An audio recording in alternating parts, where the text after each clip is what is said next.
küresel ekonominin bir numaralı sorunu nedir diye sorarsan bana Çin'dir derim. Evet. Daha hiç tereddütsüz.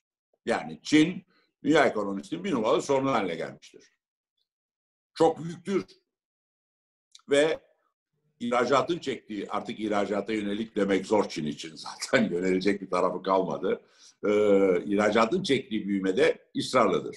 Şimdi bu dünya ekonomisi bir numaralı sorunudur konjonktür açısından baktığımızda. Artı bir sürü başka şey var yani. Yaptığı dinamikler filan.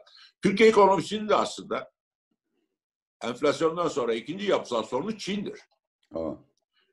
Rakamlara bak. Son 3 yılda Türkiye'nin Çin dışı dünyayla ciddi cari işlemler fazlası var. Çok ilginç. Türkiye'nin dış açığı başka bir ifadeyle Çin'le verdiğimiz dış açıktan bayağı küçük. Evet. Geri kalan dünyayla fazla veriyoruz. Hatta Çin'le de inanılmaz bir dış açık veriyor. Türkiye'nin dış açığı da artık bu anlama yapısal bir makro dengesizlik boyutu kazanmıştır. Evet. Yani dolayısıyla şu soruyu sormamız lazım. Eğer dış denge filan dediğimizde bu yaptığımız iş Çin'le dış açığımızı kapatacak mı, kapatmayacak mı? Çünkü Çin'le dış açığımı kapatmıyorsa... Hocam kapatır mı? Yani sizce Çin'in en büyük avantajı, pardon sözünüzü kestim ama, Çin'in en büyük avantajı... Yani iki hususu belirtmek istiyorum sana.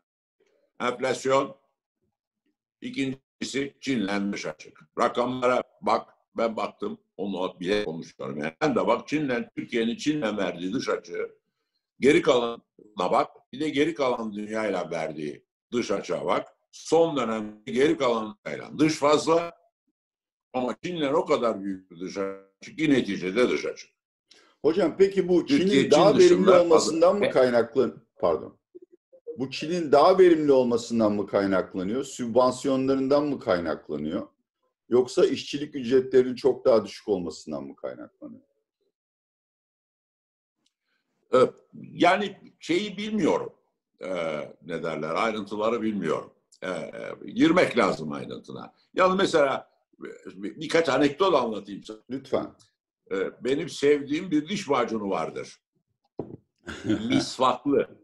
Misvak. Evet. Çok severim misvak. Misvak. Evet. Eski bizim şeyler. Uzun süredir de markalardan birinin, büyük yani çok uluslardan birinin misvaklı bir macunu var. Yıllardır onu kullanırım. Tadını çok severim falan. Bu son aldığımda tam paketi açıyordum. Ondan sonra şöyle açarken kenarına gözüm ilişti ve orada gözümden şeyi aradı. Çin.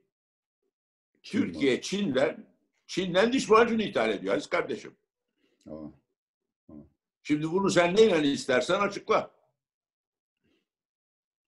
Neyden açıklayacağını beni ilgilendirmiyor. Ama netice itibariyle Türkiye Çin'den diş macunu ithal ediyor. Sadece diş macunu ithal etse gene iyi. Türkiye Çin'den bütün pili Türkiye'nin, bütün pili Çin'den geliyor. Şimdi bunlar yüksek teknoloji ürünü belli ki.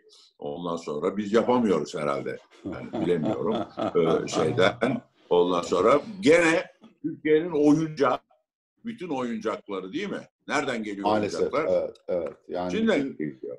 Oyuncak, plastik hepsi gitti. Piknik malzemeleri. Vatandaş bizim şeyi çok sever değil mi? Çıkıp şey yapmayı. Barbekü, mangal. Yakıp ondan sonra mangal. Bakıyorsun oturduğu koltuğa, o ucuz bezler koltuğuna Çin malı azizim. Yani o sorunun cevabı da ama bu şey çok önemli. Çin'den dış macunu ithal ediyoruz ve misvak dış macunu. Yani Çinli Türk zevkine diş macunu yapıyor, buraya yolluyor. Anadolu şehirlerinden birinde bu Garanti Bankası'nın bizim Anadolu sohbetleri vardı. Evet. Çok keyifli izlerdim. Biliyorsun. Ondan sonra onlardan birine gittik.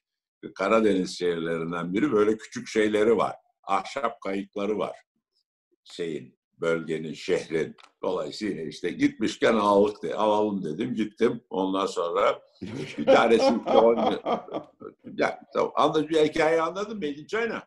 Evet, anladım. Yani şehrin hatıra Şeyini bile yapmış adamlar ya. satılan Çin malı. Evet. Yani onun için yani bu teknolojidir, odur budur filan, yani olayı doğru bir yere, doğru bir baza oturtmakla yarar var Atilla.